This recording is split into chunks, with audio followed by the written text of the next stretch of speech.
तो दोस्तों आज हम फिर से आपके लिए लेकर आए हैं देश दुनिया की सभी ताजा बड़ी खबरें फटाफट एक एक कर विस्तार से आपको बताएंगे। तो वीडियो को अंत तक जरूर देखें। दोस्तों वीडियो बनाने में हमें काफी मेहनत लगी है, तो वीडियो को लाइक जरूर कर दें। जी दोस्तों पहली बड़ी खबर में आपको बताएंगे कि चीन से एक बार फिर से मोदी सरकार को तगड़ा झटका। चीन ने सीमा पर तैनात किए T-15 टैंक कभी भी कर सकता है भारत पर हमला, मोदी सरकार की बड़ी मुश्किलें। इस बीच अगली बड़ी खबर में आपको बताएंगे कि राम जन्मभूमि ट्रस्ट के अध्यक्ष महंत नृतन गोपाल दास कोरोना पॉजिटिव। राम मंदिर के भूमि पूजन में हुए थे शामिल प्रधानमंत्री मोदी और योगी आदित्यनाथ आए थे संपर्क में, अब होंगे क्वारंटीन, हो सकता है दोनों ही बड़े नेताओं को कोरोना। इसी बीच अगली बड़ी खबर में आपको बताएंगे कि कोरोना को लेकर राहुल गांधी ने एक बार फिर से प्रधानमंत्री मोदी पर बोला हमला। कहा संभली हुई स्थिति देश में कोरोना की ये है तो प्रधानमंत्री मोदी की बिगड़ी हुई स्थिति किससे कहेंगे। देश में कोरोना प्रधानमंत्री मोदी पर नहीं रुका और अर्थव्यवस्था को पीएम मोदी ने कर दिया बर्बाद। इसी बीच अगली बड़ी खबर में आपको बताएंगे कि बेंगलुरु हिंसा को लेकर कांग्रेस विधायक ने लगाया आरोप। कहा उपद्रवियों को popular front of India Muslim संगठन ने बांटे थे पैसे और कराया था बेंगलुरु में दंगा।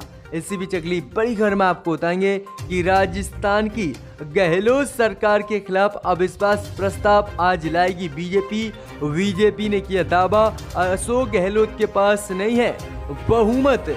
इसी बीच अगली बड़ी खबर में आपको बताएंगे कि सऊदी अरब से पाकिस्तान को तगड़ा झटका। सऊदी अरब ने पाकिस्तान की पेट्रोल डीजल सप्लाई रोकी, वहीं सऊदी अरब को मनाने के लिए इमरजेंसी विजिट पर रियाद जाएंगे पाक के आर्मी चीफ। इसी बीच अगली बड़ी खबर में आपको बताएंगे कि सुशांत सिंह राजपूत केस को लेकर सीबीआई और बिहार पुलिस को तगड़ा झटका। सीबीआई ने कहा कि ज्यादातर चीजें मुंबई में ही हुई हैं, ये बिहार पुलिस की जांच का अधिकार क्षेत्र नहीं है। सीबीआई और ईडी और मुंबई पुलिस मुंबई में रहकर ही करेगी इसकी जांच, नहीं करने दी जाएगी बिहार पुलिस को इस मामले की जांच।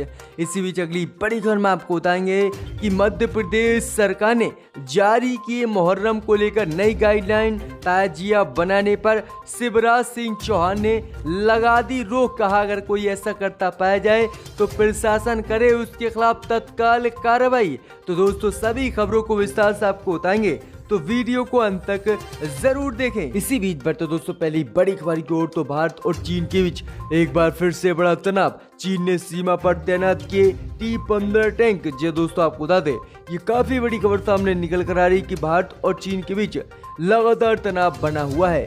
इस बीच बड़ी खबर आ रही कि चीन ने भारतीय सीमा पर T-15 टैंकों को तैनात किया है। वहीं आपको बता दें कि कुछ दिन पहले भारत ने भी सीमा पर T-90 टैंक को चीन के खिलाफ तैनात किया था। वहीं आपको बता दें कि लद्दाख में वास्तविक नियंत्रण रेखा पर चीन लगातार नई चाल चल रहा है। चीन ने अब यहां पर अपने नैनो टैंक यानी T-15 टैंकों के जरिए पहाड़ी रास्तों में भी भारत के खिलाफ एडवांटेज बनाने की कोशिश की है, लेकिन चीन को जवाब देने के लिए मोदी सरकार ने भी T-90 टैंकों को पहले ही तैनात कर दिया। तो लगातार चीन भारत में घुसने की तैयारी और युद्ध करने की तैयारी में जुटा हुआ है। अब चीन ने T-15 टैंकों को तैनात किया है, जिसका सीधा मतलब है कि चीन भारत में घुसना चाहता है और युद्ध करना चाहता है। इसी बीच बढ़ते दोस्तों अगली बड़ी खबर की ओर, तो अयोध्या में राम जन्मभूमि का भूमि पूजन कराने वाले अध्यक्ष महंत नृतन गोपाल दास कोरोना पॉजिटिव। प्रधानमंत्री मोदी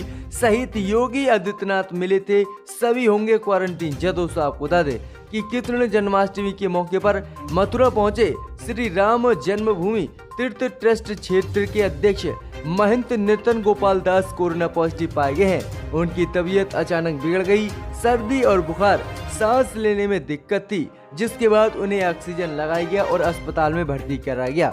जब उनकी जांच हुई तो वह कोरोना पॉजिटिव पाए गए थे। वहीं आपको बता दें कि हाल ही में 5 अगस्त को प्रधानमंत्री मोदी और योगी आदित्यनाथ से भी महंत नृतन गोपाल दास मिले थे, जब राम मंदिर की भूमि पूजन हुआ था। वहीं अब अनुमान लगाया जा रहा है कि ये लोग भी कोरोना पॉजिटिव पाए जा सकते हैं और ये जो है क्वारंटीन भी हो सकते हैं। तो बिग ब्रेकिंग न्यूज सामने निकल कर आ रही कि जिस तरह से राम जन्मभूमि के भूमि पूजन कराने वाले जो बाबा हैं वो भी कोरोना पॉजिटिव पाए गए हैं। अब किस तरह से कोरोना देश में चरम पर है। इसी बीच बढ़ते दोस्तों अगली बड़ी खबर की ओर, तो कोरोना महामारी को लेकर राहुल गांधी ने एक बार फिर से प्रधानमंत्री मोदी पर बोला हमला। कहा संभली हुई स्थिति ये है तो बिगड़ी हुई स्थिति किसे कहेंगे। जय दोस्तों आपको बता दें कि कांग्रेस पार्टी के पूर्व अध्यक्ष राहुल गांधी ने प्रधानमंत्री मोदी पर फिर हमला बोला है। इस बार राहुल गांधी ने प्रधानमंत्री मोदी पर लगातार देश में बढ़ रहे कोरोना महामारी को लेकर निशाना साधा है। राहुल गांधी ने देश में कोरोना का ग्राफ शेयर करते हुए प्रधानमंत्री मोदी से पूछा है कि अगर ये प्रधानमंत्री मोदी की संभली हुई स्थिति है तो बिगड़ी हुई स्थिति किसे कहेंगे। क्या 50 लाख केस होने के बाद प्रधानमंत्री मोदी की स्थिति बिगड़ी हुई होगी या फिर 23 लाख 24 लाख मरीजों पर ही प्रधानमंत्री मोदी की स्थिति जो है ठीक है। तो ये काफी बड़ा हमला राहुल गांधी ने एक बार फिर से बोला है। इसी बीच बढ़ते दोस्तों अगली बड़ी खबर की ओर, तो बेंगलुरु हिंसा को लेकर कांग्रेस विधायक ने लगाया आरोप, उपद्रवियों को बांटे गए थे पैसे। जय दोस्तों आपको बता दें कि बेंगलुरु हिंसा मामले में कांग्रेस विधायक श्रीनिवास मूर्ति ने सीबीआई जांच की मांग की है। उधर पुलिस ने भी आरोपियों को धरपकड़ तेज कर दी है। पुलिस ने हिंसा मामले में 5 लोग को मुख्य आरोपी बनाया है, जबकि 200 से 300 लोग अज्ञात हैं। वहीं कांग्रेस विधायक श्रीनिवास मूर्ति ने कहा कि मैंने किसी के खिलाफ कोई बुरा काम नहीं किया है। मेरे घर पर पेट्रोल बम फेंके गए और मेरी पूरी संपत्ति को नुकसान पहुंचाया गया है। कांग्रेस के जनरल सेक्रेटरी केसी वेणुगोपाल और अन्य नेताओं ने मुझसे बात की है, ये भी उन्होंने बताया है। वहीं आपको बता दें कि हिंसा में PFI जो इस्लामिक संगठन है पॉपुलर फ्रंट ऑफ इंडिया, उसकी भी भूमिका इसमें बताई जा रही है और कहा जा रहा है कि उसने ही लोगों को पैसे बांटे और उस्काया, जिसके बाद ही लोगों ने ये उपद्रव किया, हिंसा की और तोड़फोड़ की। तो ये काफी बड़ी अपडेट है। अब देखते हैं कि क्या आगे इसमें निकल कर आता है मामला। इसी बीच बढ़ते दोस्तों अगली बड़ी खबर की ओर, तो राजस्थान की अशोक गहलोत सरकार के खिलाफ अविश्वास प्रस्ताव लाएगी बीजेपी, कर दिया ऐलान। जय दोस्तों आपको बता दें कि राजस्थान में आज विधानसभा का सत्र बुलाया गया है। इस बीच बीजेपी ने राजस्थान की अशोक गहलोत सरकार के खिलाफ अविश्वास प्रस्ताव लाने का ऐलान किया है। वहीं आपको बता दें कि गुरुवार को ही बीजेपी विधायक दल की बैठक में ये फैसला बीजेपी ने लिया है और बीजेपी ने कहा है कि कांग्रेस के पास जो है विधानसभा सत्र में बहुमत नहीं है और इसीलिए बीजेपी उसके खिलाफ अविश्वास प्रस्ताव लेकर आएगी। वहीं आपको बता दें कि अशोक गहलोत ने दावा किया है कि उनके पास पूर्ण बहुमत है और उनकी जीत होगी और उन्हें कोई भी बीजेपी की साजिश अब मुख्यमंत्री बनने से नहीं रोकेगी और उनकी सरकार प्रदेश में नहीं गिरेगी। तो ये काफी बड़ी अपडेट है। इसी बीच बढ़ते दोस्तों अगली बड़ी खबर की ओर, तो सऊदी अरब को मनाने इमरजेंसी विजिट पर रियाद जाएंगे पाक के आर्मी चीफ।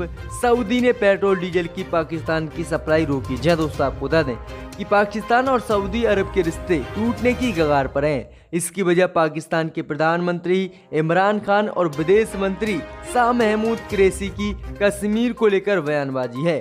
सऊदी अरब सरकार ने इतनी खपा है कि बुधवार को उसने पाकिस्तान की ऑयल सप्लाई भी रोक दी है। सऊदी ने साफ कहा है कि पाकिस्तान को अब कर्ज और ऑयल सप्लाई नहीं किया जाएगा। वहीं आपको बता दें कि हाल ही में पाकिस्तान के विदेश मंत्री शाह महमूद कुरैशी और इमरान खान ने कश्मीर मुद्दे को लेकर OIC को धमकी दी थी और कहा था कि सऊदी अरब कश्मीर मुद्दे पर हमारा साथ नहीं दे रहा है, इसलिए हम OIC इस्लामिक संगठन OIC को छोड़ देंगे और सऊदी अरब हमारा साथ कश्मीर पर बिल्कुल नहीं दे रहा। जिसके बाद ही सऊदी अरब ने कदम उठाया और पाकिस्तान की ऑयल सप्लाई को रोक दिया है। इसी बीच बढ़ते दोस्तों अगली बड़ी खबर की ओर, तो सुशांत सिंह राजपूत केस को लेकर बिहार पुलिस को तगड़ा झटका। CBI ने कहा नहीं है बिहार पुलिस की जांच का यहाँ पर अधिकार, मुंबई में हुई हैं ज्यादातर चीजें, इसलिए CBI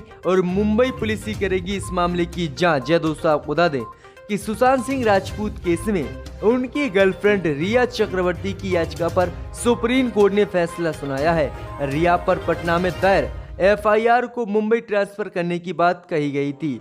CBI ने कहा कि इस मामले से जुड़ी ज्यादातर चीजें मुंबई में ही हुई हैं। ऐसे में ये बिहार पुलिस की जांच क्षेत्र में नहीं आता है और सीबीआई और ईडी को जांच करनी था। इससे पहले बिहार पुलिस के कई अफसर मुंबई भी आए थे और उन्होंने कार्रवाई करने की बात की थी, लेकिन बिहार सरकार को और बिहार पुलिस को ये तगड़ा झटका सुप्रीम कोर्ट ने दिया है और कहा है कि इसकी जांच मुंबई पुलिस और सीबीआई जो है मुंबई में ही रह के करेगी, क्योंकि एक्टर ने जो कुछ भी किया था वो सिर्फ मुंबई में किया था और बिहार में नहीं किया था। इसीलिए बिहार पुलिस का कोई अधिकार नहीं है कि वह आकर मुंबई में जांच करे। तो तगड़ा झटका बिहार पुलिस और बिहार सरकार को लगा है।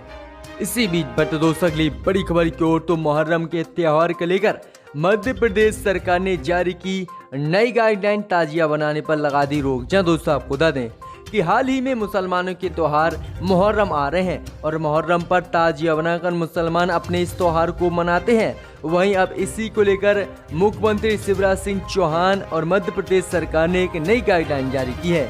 वहीं मुख्यमंत्री शिवराज सिंह चौहान ने गुरुवार को कहा कि अगर प्रदेश में कोरोना को खत्म करना है तो हमें उसकी चैन तोड़नी होगी। इसके लिए जरूरी है कि हमें मुहर्रम पर सार्वजनिक आयोजन ना करें। वहीं आगे उन्होंने अफसरों को निर्देश दिए हैं कि बड़े मुहर्रम ना बनाए जाएं, बड़े ताजिया कहीं पर भी ना बनाए जाएं और ताजिया बनाने पर रोक लगा दी है। अगर ऐसा हो रहा है तो उस पर तत्काल पाबंदी लगाई जाए। मुख्यमंत्री ने ये कड़े निर्देश दिए कि कहीं पर ताजिया अगर बनना है तो उस पर तत्काल प्रशासन रोक लगाए और ताजिया इस बार नहीं बनाने दे। तो ये काफी बड़ा बयान दिया है मध्य प्रदेश के मुख्यमंत्री शिवराज सिंह चौहान ने।